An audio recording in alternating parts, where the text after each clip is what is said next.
Very good afternoon to you. Welcome to a lunchtime news bulletin. I'm Shahan Jirangpati. Let's start off with a look at your headlines. 22 persons continue to receive in-house treatment following a gas leak at a chemical factory in Piliyandala. Deputy Speaker says the Commonwealth Heads of Government meeting will provide a platform to showcase the development and reconciliation taking place in the country. The Commonwealth Rally commences its journey from Balangoda to Bandarawela. Finally, Maldives electoral officials set new dates for presidential poll.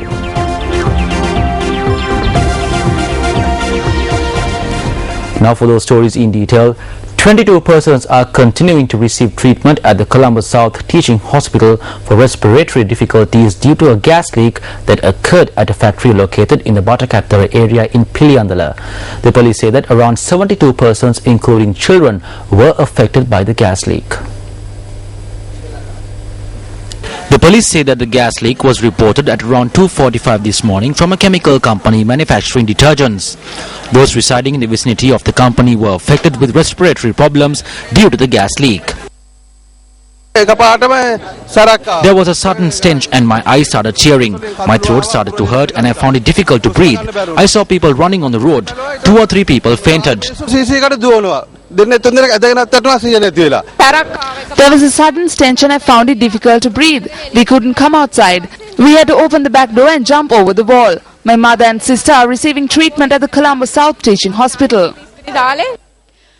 Following the accident, 42 persons were admitted to the Colombo South Teaching Hospital, while 30 others were admitted to the Piliyandala District Hospital. Doctors at the Piliyandala District Hospital said many patients complain of respiratory problems, coughing and chest pain.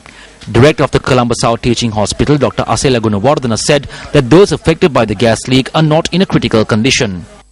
25 persons were admitted and they are receiving in-house treatment. They were admitted with respiratory problems. The necessary treatments were given. The hospital director also said that 3 of the patients were discharged by this morning. The remaining patients are being observed by specialist doctors. Meanwhile, police media spokesperson SSP Ajit Rona said that steps were taken to close the factory in question today. Meanwhile, a meeting was held at Temple Trees last evening to obtain ideas and proposals from district secretaries in preparing the 2014 budget. The meeting was presided by President Mahinda Rajapaksa. The meeting was another phase of the program initiated under the instructions of the President to obtain ideas and proposals from all sectors of the country before preparing the 2014 budget. Issuing a communique, the President's media unit states that the district secretaries had provided a number of ideas and proposals on the budget to the President. Recommendations to seek solutions to issues that are common to all districts were also presented at the meeting. The communique notes that the President had commended the assistance rendered by the district secretaries to the development process in the country. The Commonwealth Rally, which commenced its journey from Point Pedro, has reached day 21 of its tour across the island in a bid to create awareness on the Commonwealth Heads of Government meeting. The rally, which commenced today's leg of its journey from Balangoda, is due to reach Bandarawela by this evening. The Commonwealth Rally is a joint initiative by the MTV MBC networks, the Ministry of Mass Media and Information, and Sri Lanka Youth.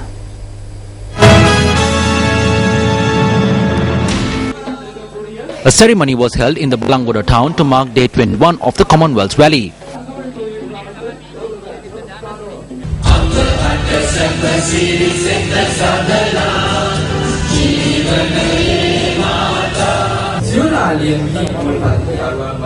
The flag of Sierra Leone was hoisted after a short description about the country in all 3 languages.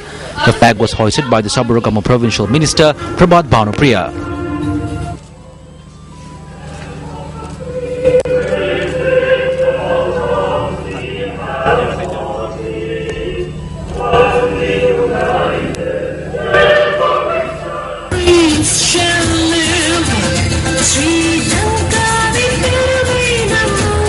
The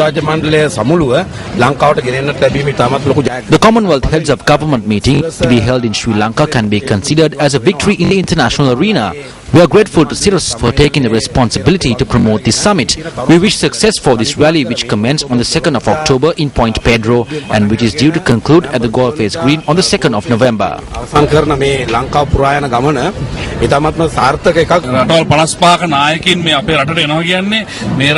Leaders from 55 countries are to arrive in Sri Lanka, which will provide the opportunity to change various perceptions about our country, and it will also be a source of strength to His Excellency the President. We appreciate this task undertaken by Sirasa and the Youth Council. Thereafter, the Commonwealth rally headed towards Bandaravela.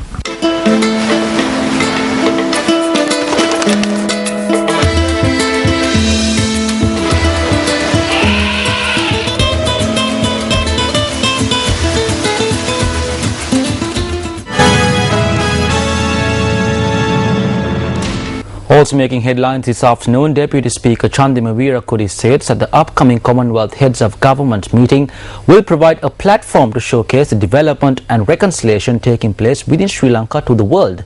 The Deputy Speaker made this statement at a function held in the Habaraduwa area yesterday. The function was organised to lay the foundation stone for the construction of a Mahindodaya laboratory at the Katukurundu Central College in Habaraduwa. We know that leaders from 53 of the 54 Commonwealth states are to arrive for the Commonwealth Heads of Government meeting to be held in Sri Lanka. Canada says it will not attend the summit. India is due to participate, although it is yet to officially announce its participation. Certain people said earlier that not a single state leader will come to our country for this summit. Some said don't come, but everyone is coming to Sri Lanka. This is the chance for us to spread the message of development and reconciliation taking place within Sri Lanka. We would have never received this opportunity if not for this summit. On to other local news, the Human Rights Commission of Sri Lanka has decided to inquire whether the Grade 5 scholarship examination is suitable for the relevant age category and how the exam is being conducted. Legal Secretary of the Commission, Attorney at Law Nimal Punchiheva, said the decision was arrived at when issues emerged during a discussion held between education officials and childcare experts regarding the release of Grade 5 scholarship examination results.